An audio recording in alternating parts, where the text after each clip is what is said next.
and will be made available on our website under Mahlalela Mentorship Program.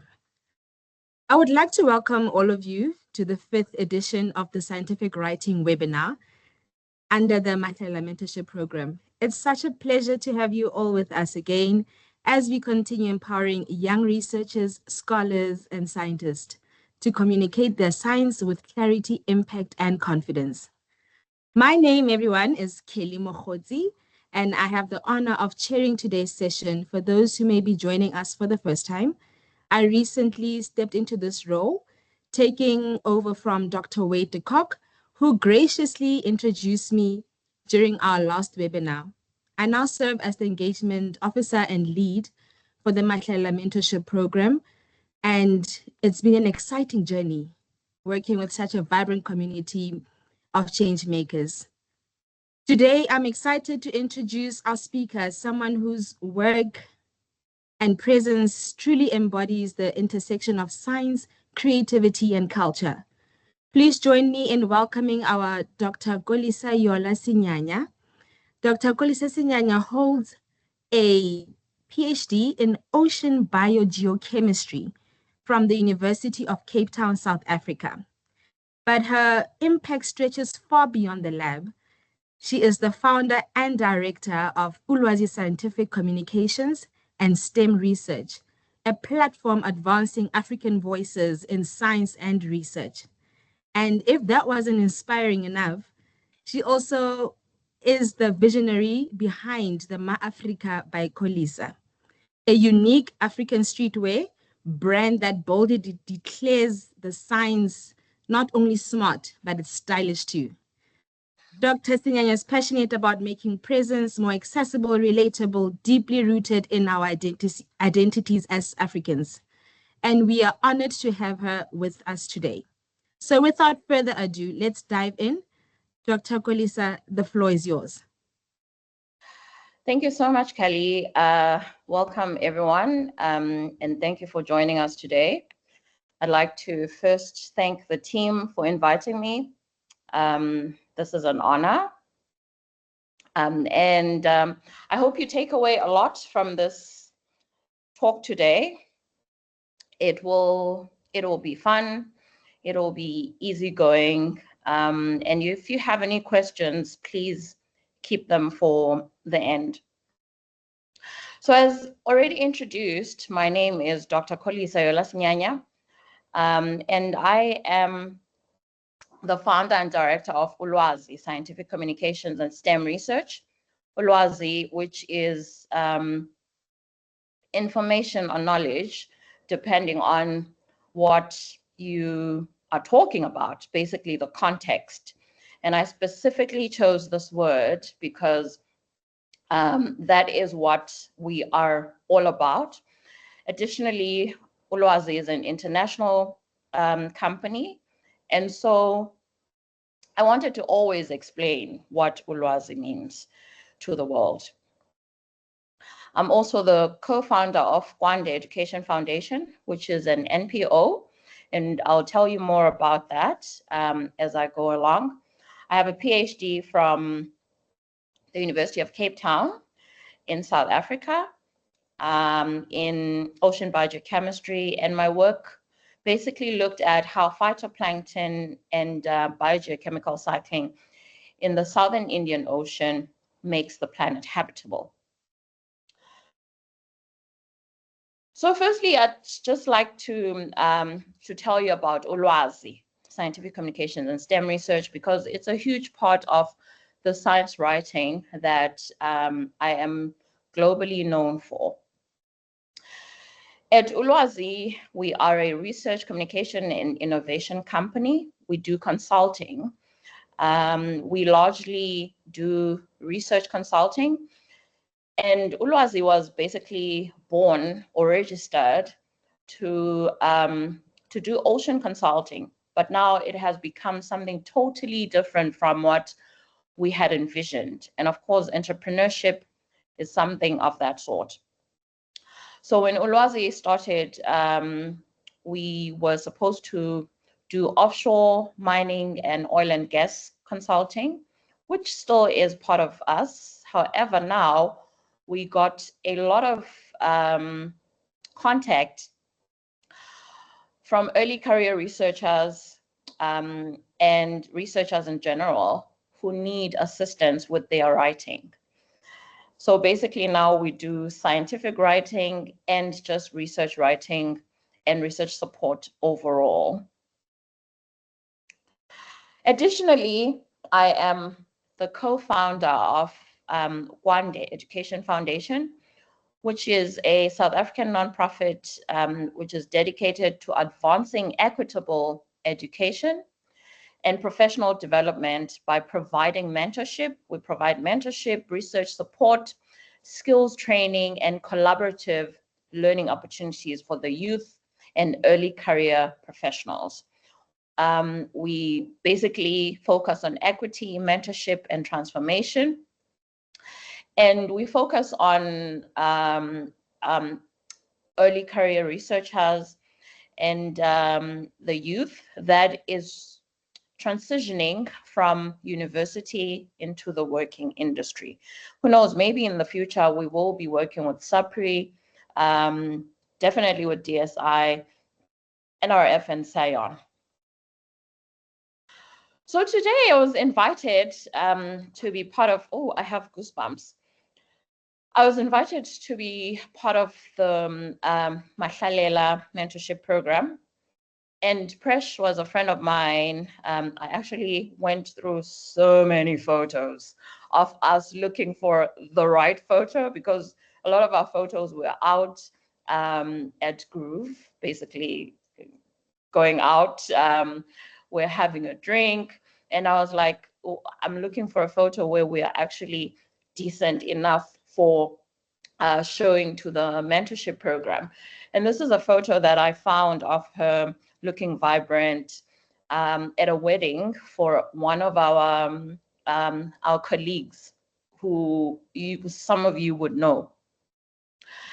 And for me, being invited to this, I could not decline.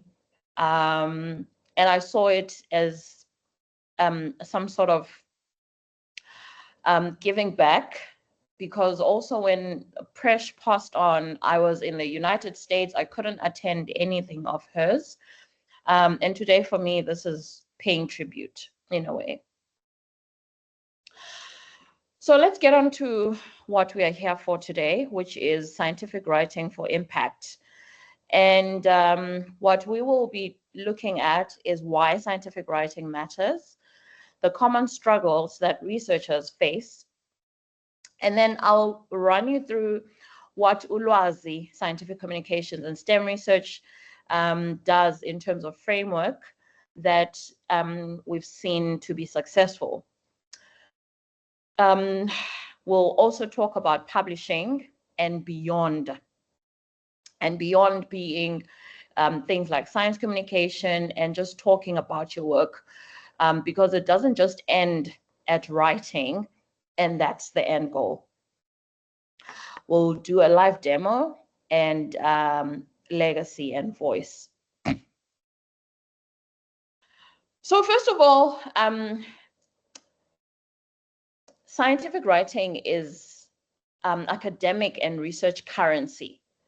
So if you don't publish and you would like to stay in academia, you have to think about how life will be without you having any publications. We have this saying that says, publish or perish. Your publishing builds credibility for you. It builds visibility and impact. It's also a very powerful tool of influence. And if you want to go into policy or looking for funding, and definitely your career will be highly dependent on your publications, not just your publications, but also the quality of those publications. Because, you know, in academia, we don't just look at, well, I'm not in academia anymore, but I work with academics. And I just recently left academia. So when I say in academia, please don't judge me. I still see myself as part of that. So in academia, we do look at those nitty-gritties of the number of publications, where you have published, why you published what you published, and is it visible publications? Are you getting referenced? Are any people talking about your publication? So those are very important. It's literally currency.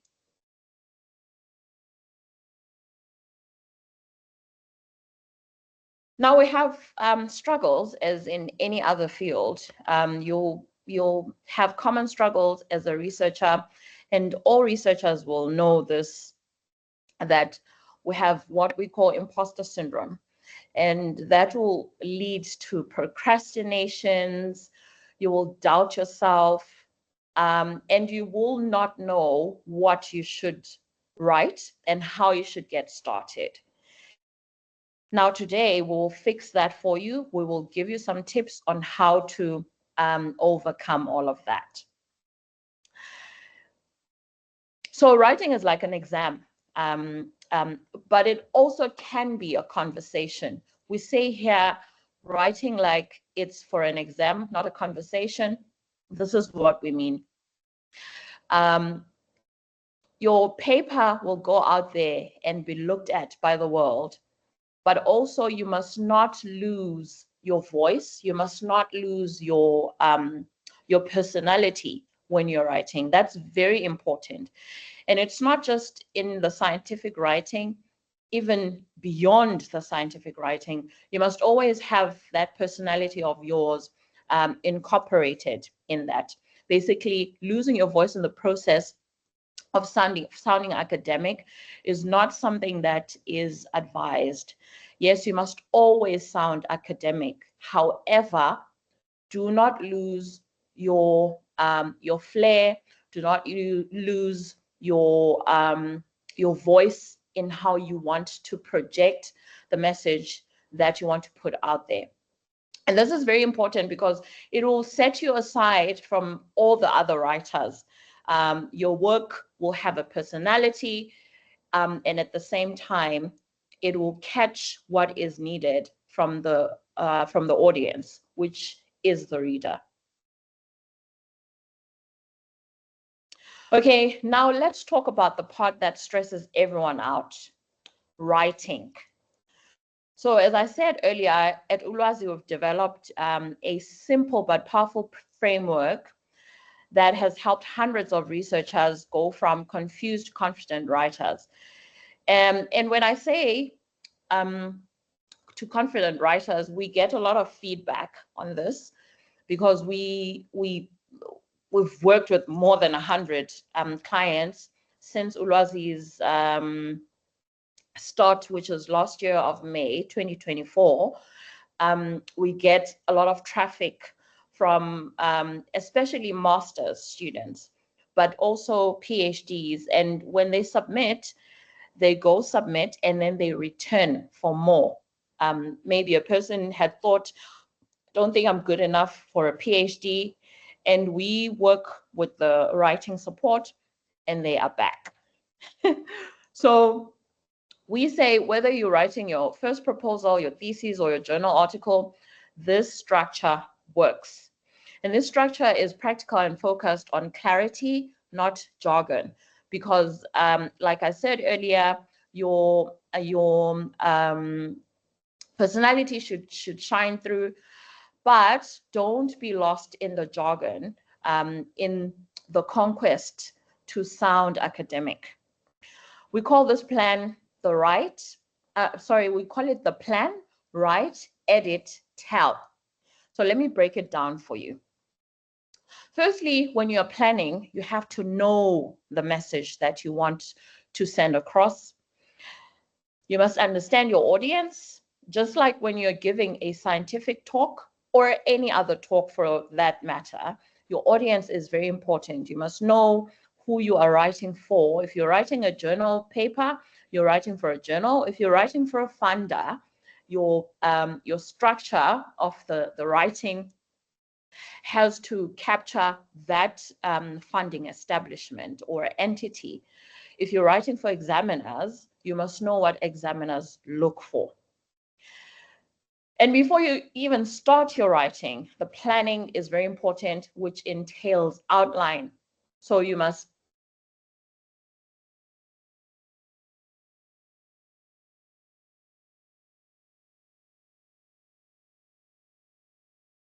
Okay, I think we've lost Dr. Kolisa, but she will come back again.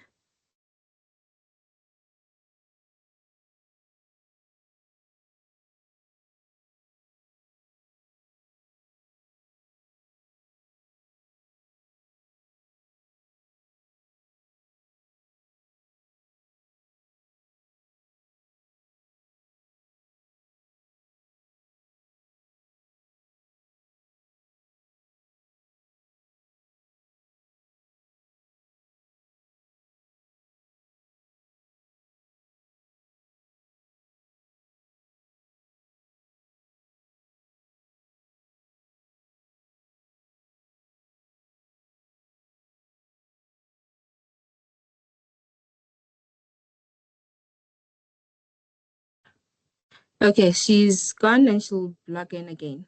Please stay put.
Hi, everyone. Okay, I have to. Welcome back. All right, share again. Okay, yes, it's sorted. Just a minute. Okay. Oh, good. We are good. We can see the side. We can hear you. All right. You can draw. Lovely. So where was I? Okay, I was done with this slide. So planning, outlining, you do not look at the deadline and be like, it's the 30th and you start writing on the 27th. You have to start planning at least a month in advance if it's something that you know you can finish within a month. But I would personally suggest you start at least 2 to 3 months in advance. That is what planning is all about, especially when it comes to scientific writing. All right, then you start writing. With writing, my PhD supervisor, Dr. Sarah Fawcett, used to always say, well, associate professor, Dr. Sarah Fawcett, she always used to say, can you guys still hear me? Yes, we can hear you. Okay. You're still good. She used to always say, small steps will get you to where you need to be. So start writing one by one. And you can start in any way you like. Start messy if you need to be messy. Get your ideas on the paper or on your computer. And then that will help you understand what you would like to write. Then you start writing, you look at what you need to write about. You start jotting those down. Each paragraph should contain the same idea. Do not mix too many ideas in one paragraph. And your paragraphs should not be too long. That is very much advisable. And keep it simple. You know, don't over-explain things. Don't try to use too much jargon, because the next person who needs to read your work needs to understand it, even if they are not in your field. Now we get to the editing part. Remove anything that doesn't add value to your writing. Declutter your sentences. No extra words, no filler or over-explaining. And be ruthless. Don't emotionally attach to what you wrote, because scientific writing does not have emotion, unfortunately. We say your personality must be there, but you still must not have emotion. Your personality, when we say your personality must be there, we say your personality scientifically, whatever that means to you. If it doesn't serve your message, delete it. So here in the editing part of Ulwazi's writing framework, I have used an example where it's cluttered, it says too many words, and then suddenly we cut it down to get straight to the point and say what we really need to say. And that is what scientific writing is all about. You get straight to the point immediately. And don't forget to use tools, because you'll need to reference, right? So don't forget to use tools that will fix your grammar, will fix your writing structure, and also do the referencing for you as you write. And that saves you time, not just time, but it also makes your work look so much nicer. And there's many of these. I have just used Grammarly and Mendeley as the examples. I have used these since my honors. Okay, Grammarly is new, but Mendeley is one software that I've been using. It's a referencing software, and it's very helpful. It helps with your referencing. It helps with storing all of the papers that you have read and referenced for future use. And if, for example, you would like to go back and see what you have done, which authors you have worked with, or which topics you have worked on. And for people like myself who have done different degrees in different fields, my master's in botany and my PhD in oceanography, it's wealth in academia. So use these tools. Now, the storytelling in science. Don't just list facts, tell a story with your research. And we have a way of doing this where we have a narrative logic breakdown where you put your problem, what is the issue you're addressing? And as we used in the last example, we're talking about climate change. So for example, climate change is accelerating due to rising ocean temperatures. What is the gap? What's missing in current knowledge or action?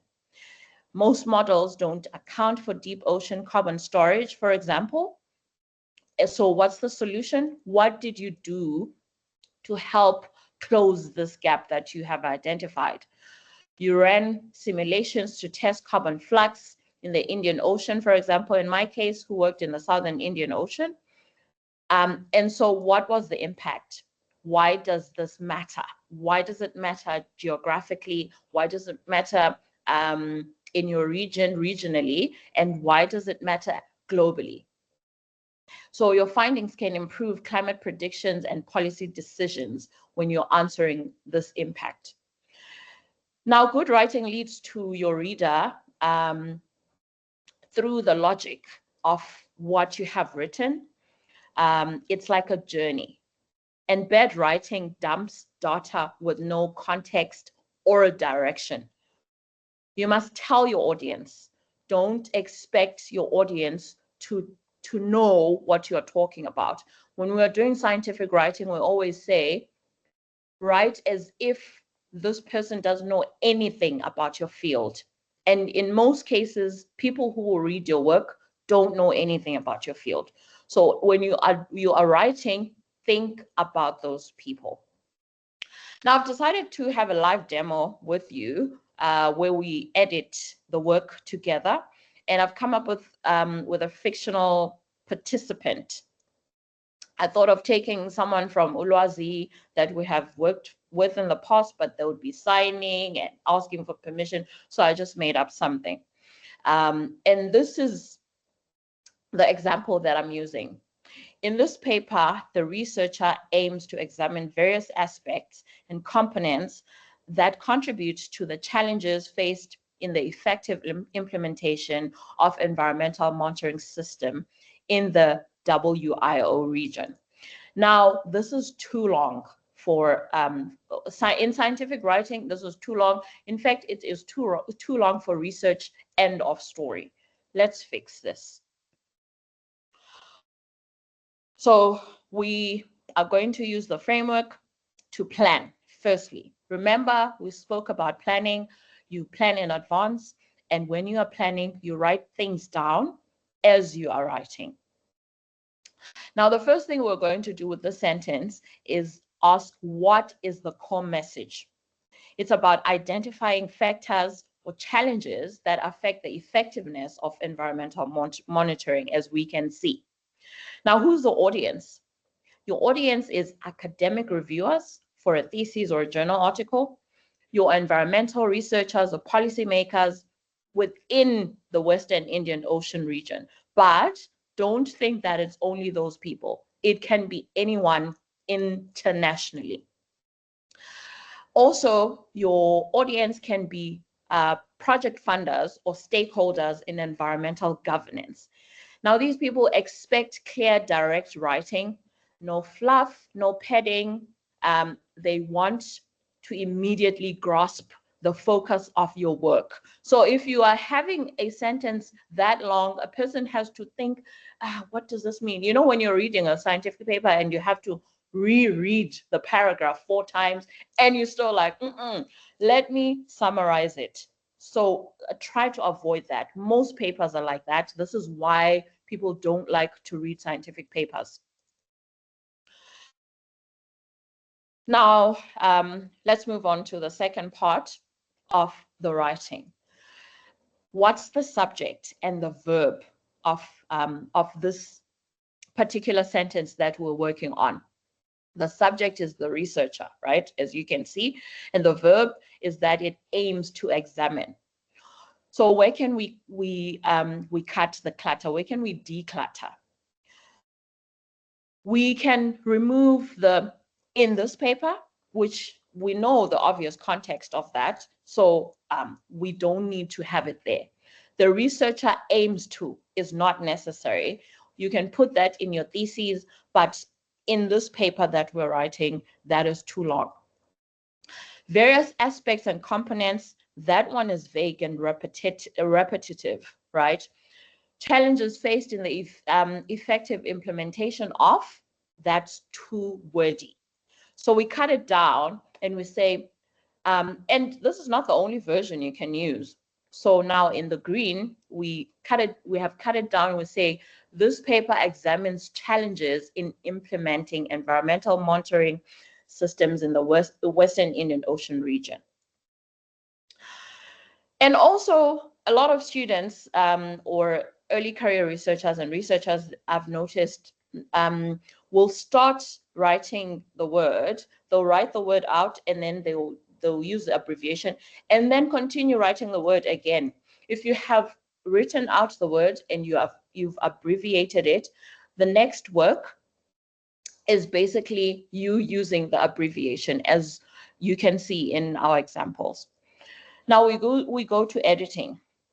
You must always use stronger verbs when you are writing, scientifically writing.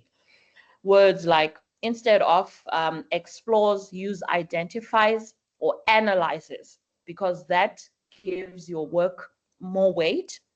Measuring, in my case, where I was measuring carbon flux, I wouldn't be saying explores or intricately does this. I would use measuring, because it's more scientific, it's more strong, it's more in your face, or investigates, depending on what the paper actually does.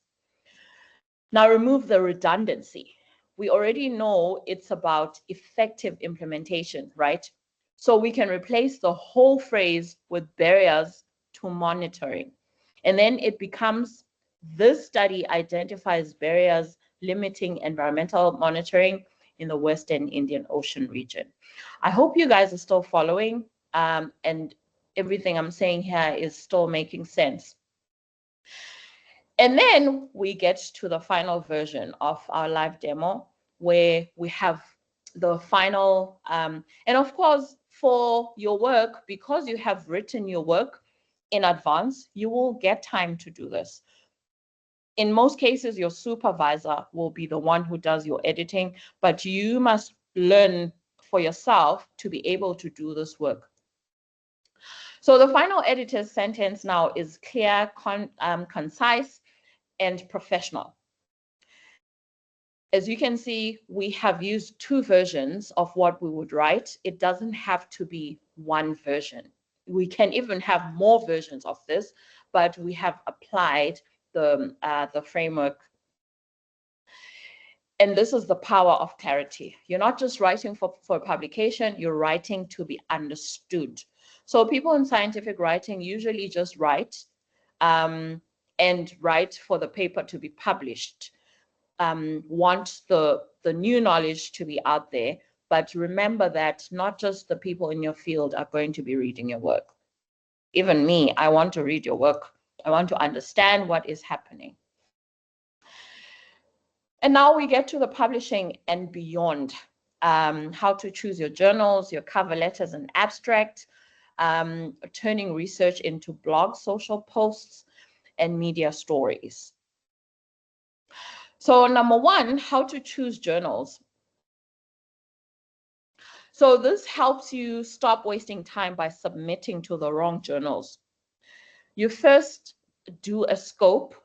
Does the journal publish your type of research, your audience? Are you writing for academics, for policymakers, for practitioners? So for a person like myself who does scientific writing for academia, who does it for social media, who does it for policymakers, and does it for practitioner, on top of that, in marriage to policymakers, we also write at Ulwazi, we also write for Parliament. So we get invited to do science communication for Parliament, where we report back to the scientific community. Now, those are very important types of, when we talk about scientific writing, we're not just talking about writing for a journal. So those are things that you need to remember and think about. You have to look at the impact factor. Of course, this one is optional. Is it associated with prestige? This prestige is very important for your career, by the way. For example, now for my PhD, I only have one paper out, but I have other papers that I have submitted for publication. And one of those papers is a Nature paper. Now, Nature is a top-notch publication. Now I'm nominated for 2 awards for the Nature Awards. Hopefully the paper goes through, and then I'll be, you know, perfectly fit to be a Nature babe. So open access, those are things you should think about when you're publishing. Will your work be accessible to the public? And after you publish your work, think about making your work accessible to the public, because you're not just writing for your desk or your office mates or people in your field. You are writing for the world. You want everyone to know what you're doing and why you're doing it, the importance of it. The reputation is key. You must check the editorial board, the peer review standards, and rejection rates of that publication that you want to submit to. So now here's a tip. Always read two to three recent papers from that journal before submitting if you don't know the journal. And if you do know that journal and its impact, do make more research on the type of work that you want to put in that journal. Things like the fonts, the layout, those are very important before you submit your manuscript. Your cover letter and abstract. Your cover letter should be short, very short, please. Nothing too long, because these editors are reading these things every day. They get tired. It's just like when you're applying for a job, sorry. you must make it concise and straight to the point for the reviewing team to just see this is the perfect candidate for this. It must be a polite letter to the editor. It must summarize what your paper is about, why it's important, and why it fits that particular journal. And then the abstract. This is the most important part of your, or rather, this is the most important paragraph of your paper. Depending on the instructions that you get, the specifications from that publication, your abstract will be customized. So your abstract summarizes your problem, your methods, your key results, and your conclusions.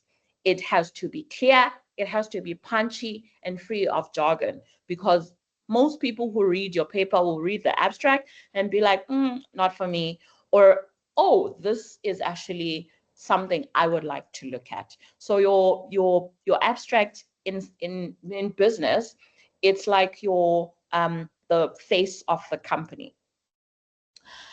Now, here's another tip. If someone reads only your abstract, they should still understand the full story. Now, they must see that, okay, this work is on this particular area. This is the problem. These are the questions. These are the methods. The full story must be there. Beyond publishing, let's get into that.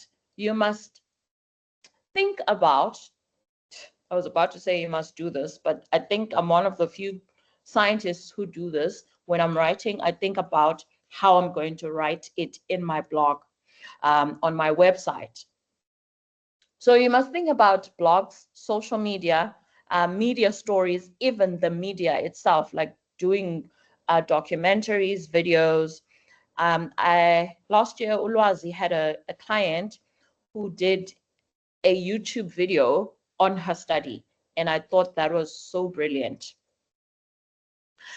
So the blog posts, you must turn your research into a short story for the public or your peers, and it's up to you how you want to write it, whether you want to write it in the passive voice or in your original voice as you, or just write it as a scientific paper, but it be more social. You must also pitch your story to science journalists or write some magazine posts if you are comfortable with that. But that puts your research out there even more. Now, we're not just talking about science writing, we're also talking about science communication, which is part of science writing. Your work is not complete until it is communicated. And there isn't one way of communicating. When you communicate your research, it must reach everyone. If a 5-year-old reads your work, they must be able to understand it. Publishing is not the end, it's the beginning of your research. And it should reach real people, not just people in your circle. Even people in your circle, there are people in oceanography who don't understand my work. Professor Isabel Ansor, who was the head of department of oceanography at UCT at the time, used to always say, I don't know what Sarah Fawcett does, but Kolisa explains it so nicely. So I'm giving myself credit here, that I would prepare the work for everyone to understand, because I come from a background where most people are not scientists and they have to understand what I'm talking about. So now your legacy and voice, your ideas matter. Do not have imposter syndrome. Unfortunately, we can't help it, but do not have imposter syndrome. And imposter syndrome will be lessened by you actually starting early. Your voice belongs in research. Don't doubt yourself. And also, we say your voice belongs in research in that your personality should shine through. Your writing builds more than papers. It builds future knowledge. It builds connections. There will be people who will read your paper or your theses or your social media posts that is scientific, or see you on CNN for people like myself, or see your Forbes magazine article that people like myself write, and want to connect with you for whatever. I was once asked to be a lead policy advisor in Ireland. They paid for me to fly to Ireland to European Parliament because they saw my work on the internet. I didn't even know who paid for me. And then I later realized that it's Mercator Ocean in France. So putting your work out there will get you opportunities that you never even thought would be in your lap. And your writing builds more papers and it builds future knowledge. I'm repeating this. It opens up opportunities in your career, not just in writing, but even in business. When you start your business, if you are a known person, if you don't want to stay in academia, if you're a known brand already, and people go and read your work, they will know that they have to work with you in one way or another.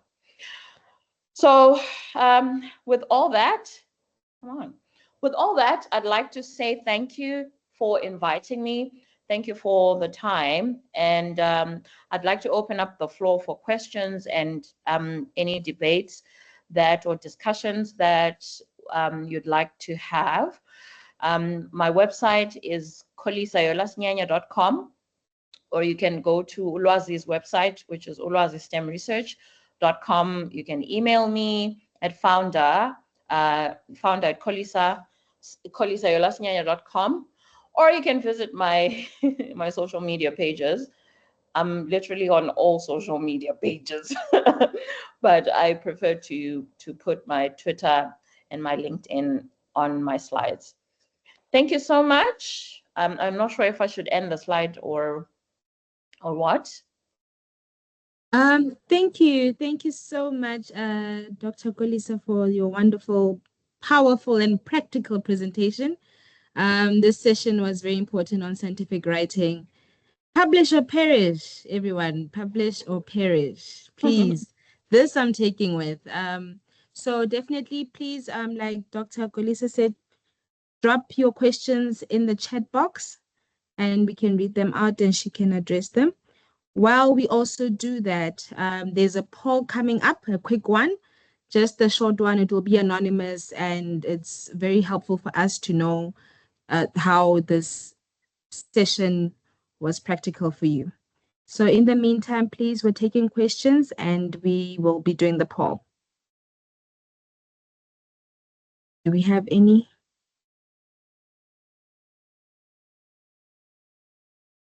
Hi, Zim. Hi, Zoom. Yes, I saw that.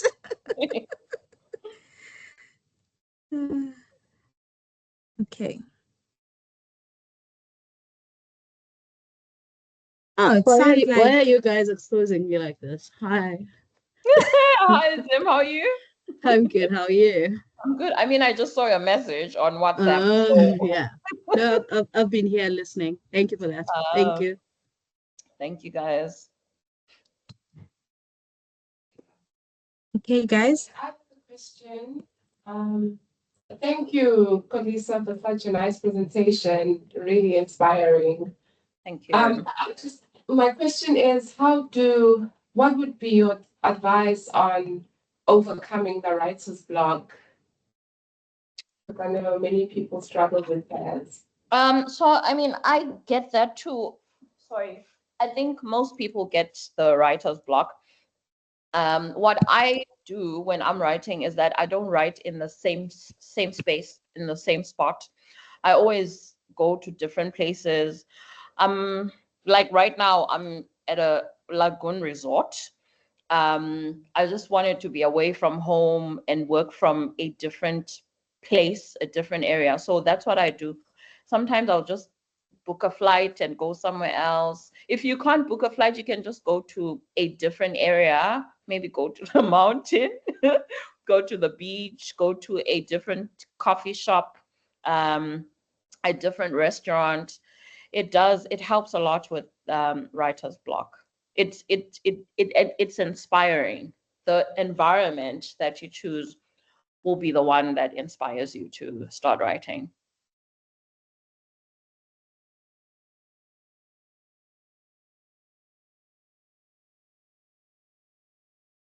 Okay. Sounds like your presentation was so clear and practical. That live demo you did, it was very helpful. Yeah. Thank you so much for that. I mean, it's practical. You say you plan, but then what do you mean by actual planning? And you put it into practice for us there. Yes. Okay, I have two people who say it was somewhat confident. How could it be improved? That's the question we would like to know. Okay, There's a question from Hanga. there's a question. Okay. I'm doing the other poll. Okay. Hi, Kanda, I see you have your hand up. You can unmute and ask your question or comment. Hello. Hi. Hi, Kalisa. Hello. It's a very nice presentation. I Thank you. have a question regarding the workflow you explained. Means use the narrative, what you explained. Like some research, we are just monitoring a oceanic environment or a environmental area, but we can't predict any solution with our current existing data. So, or we can directly can't conclude or do a conclusive remarks on the impact. So, in that case, what should be our like end narratives? So, so in that case, do you want to write now before you get your results? Is that what you want Okay. to?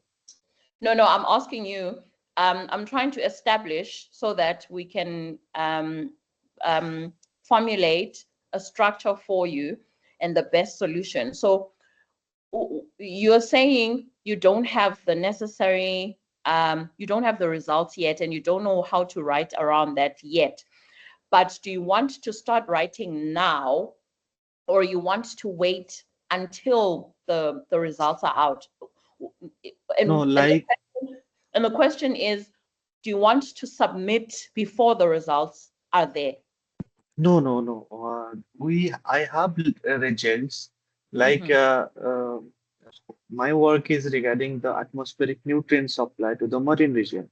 Yes. And if I go on a cruise and collect samples, it will be like whole month I'll get after selling for whole month I'll get 10, 15 samples.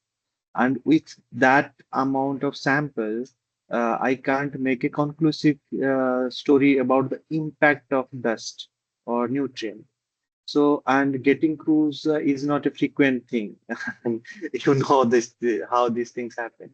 So, if I'm writing a story from that data, and but I'm not satisfied with the data what I have because it is not giving a complete picture, you can Yes. say. So, how I should means ideally conclude my writing, because this PhD and all these things are very time bound. I have Mm-hmm. to submit a paper to do next work. So that's the my question. Um, well, we're in the same boat because for my PhD, that was the case. And for us who go to sea, it takes longer for us to do the writing up and I guess eventually complete that degree. But in that case, you need to start writing. You have to write your literature review. You start writing your methods, everything that you have available for now. Yes, And then you only fill in the parts about the results and the discussion based on the results that you have gotten. In fact, for me, what I started doing is that because my work was taking so long, I had to go to sea. I returned, I went to the Southern Ocean. I was there for 3 months. I returned to South Africa and everything was a mess and we had to start from scratch. Now imagine that's a year gone. So what I did is that I started writing social papers, writing for magazines, writing okay, for and in my case I would get approached by scientific writers or journalists. So I started writing about my work even without the results, but I would tell them what I predict. And of course now okay, we have the actual results. We've written a paper, we've written papers actually on them, but they are not far off from what we were predicting, because you do know that area, you understand the area, how it functions, and from the past, even if it's not in the field that you're working on right now, you know what they have discovered. You read papers on what they have discovered, and you will form your narrative or hypotheses on yes, what you know. So that's how you should approach it. When it comes to your thesis, continue writing. Some of the things that you write in your literature review will change because of the results that you will get, but continue writing. And if you want to write papers, get started with those as well. The papers will probably drastically change because they are shorter, but just go on and write. Just okay. write, Yes, write. yes, I always tell people, in fact, even we were being told this when we were students, just write. The writing is part of planning. You can edit everything later and it makes it much easier. thank you so much. Thank you for so much for the suggestion. Thank you. Okay, is there anybody else who'd like to comment or ask a question? I see here on the polls, they enjoyed the Ulwazi writing framework. Woo-hoo! They must come to Yes. Ulwazi. At Ulwazi, we will Ye- make your work so great. We always get these feedback from our previous clients who are like, the comments from the reviewers are, they are stars, you know? So That's guys, amazing. don't sleep on Ulwazi. Ulwazi Scientific Communications and STEM Research. We are international and we help with everything that has to do with research. Ah, that's great. That's great to know. And the last question that we asked is, the question is, what would you like to see more of in future scientific writing webinars? And you covered most of them, the storytelling definitely, but the one that's popping up here more, it's the data visualization and figures. So having to do all those charts, Yes, how do yes. you make sense out of that? So It's great to take note of that. Thank you so Right. much. Okay. All right. We have Sinazo with a question. Yes, please, you can unmute yourself and please ask away. Good afternoon, everyone. Hi, Snazo. Can you switch your camera on, please? I'd like to see you. Hi. I'd like to ask, what search engines would you recommend if maybe you are not enrolled in a particular year, instead of the ones which requires one to purchase papers? So what search engines would you recommend? So your general search engines will be, of course, Google Scholar, number one. World of Research. Earlier, I spoke about Mendeley. It's also a very good search engine because you can just put in the keywords, and then it will show you all the papers that are associated with those keywords, whether it's papers that you have in your database or papers that are outside. Which other search engines? But yeah, if you look up search engines, they will just come up for you. Okay. I'm not a person who I think I rely mostly on my Mendeley and my Google Scholar. In fact, you know that with Google Scholar, you can actually install it in your computer so that whenever you are trying to search for a word or keywords on Google, it picks it up and it just tells you where to go. So it will even tell you the search engines to search in. Okay. You said World of? World of Research. Okay. Okay, thank you so much. It's a pleasure. All right. Thank you so much. Thank you for your wonderful participation, everyone. We hope you enjoyed the session and found it valuable. And next up, please mark your calendars for our next session, which is 16 July 2025, where we will have Dr. Moagabo Rakhwasha, who will be joining us with a powerful presentation on mentorship in practice. You won't want to miss it. And please, don't forget your voice belongs in research. Your writing builds more than papers, it builds the future knowledge by Dr. Kolisa Sinyaya. We thank you so much. And please, this webinar will be available on YouTube channel and our SAPRI website. So please check it out later on. Thank you so much, everyone. Dr. Kolisa, we thank you. And goodbye, everyone. Bye.